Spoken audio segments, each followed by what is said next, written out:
கர்த்தராகிய இயேசு கிறிஸ்துவின் நாமத்திலே நாங்கள் செபிக்கிறோம். மகா வல்லமையுள்ள தேவனே, வாய்ப்பகுதிக்காய் உன் கரத்திலே வருகிறேன். என் தேவனே, வாயின் மூலியமாக ஏற்படுகிறதான பிரச்சனைகள் ஆண்டவரே, அப்பா, கேன்சர் உருவாகி கர்த்தாவே, உதடுகளிலே கேன்சர், ஐயாமுக்கு ஸ்தோத்திரம், கன்னங்களிலே கேன்சர், என் தேவனே, வாயிலே கேன்சர் வந்து அநேக ஜனங்கள் கர்த்தாவே கேன்சர் வியாதியினாலே அவதிப்படுகிறதை என் தேவன் பார்த்து கொண்டே இருக்கிறீர் ஆண்டவரே. மனிதன் வியாதியாய் இருப்பதை விரும்பாத கர்த்தர் அல்லவா. என் தேவனே, பல்லு வேதனையிலே வேதனைப்படுகிறார்கள், நாக்கு வேதனையிலே வேதனைப்படுகிறார்கள், வாயினுடைய கர்த்தாவே அலர்ச்சியிலே வேதனைப்படுகிறார்கள். என் தேவனே, இந்த வாய் சம்பந்தமான பட்டதான எல்லா வியாதிகளினாலும் கர்த்தாவே ஹாஸ்பிட்டலில் கிடந்து என் தேவனை அவதிப்படுகிற ஜனங்கள் அநேகம் உண்டு ஆண்டவரே.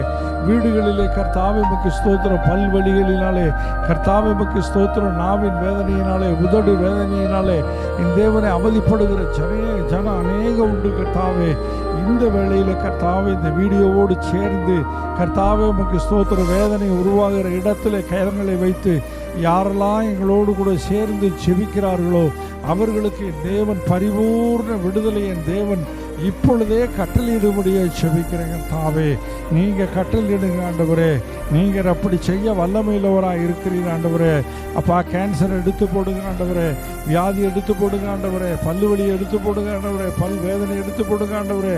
அப்பா, வாய் சம்பந்தமான எல்லா வேதனைகளையும் எல்லா போராட்டங்களையும் கர்த்தர் எடுத்து போட்டு பிசாசானவன் கொண்டு வந்த இந்த எல்லா காரியங்களிலிருந்தும் என் தேவனே இவர்களை விடுதலையாக்க முடியாது செபிக்கிறேன்.